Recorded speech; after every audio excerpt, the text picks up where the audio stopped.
Hey everyone, welcome to the Central Dealerships Tech Tip of the Week.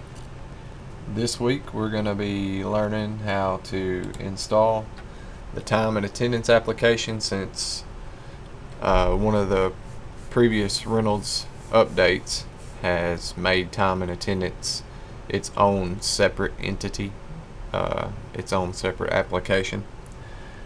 So what you do is we're going to click Start, and then you're going to scroll down until you see the Reynolds folder. Right there it is. Click, go to Software Manager, and once you're in here, you're going to select New Applications once it loads.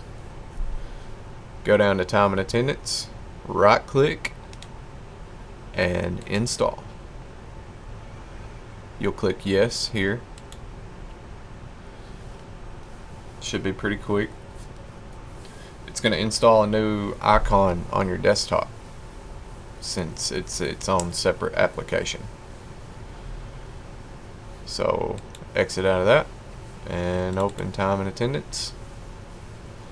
Make sure that you are selecting your correct store in which you clock in and out of.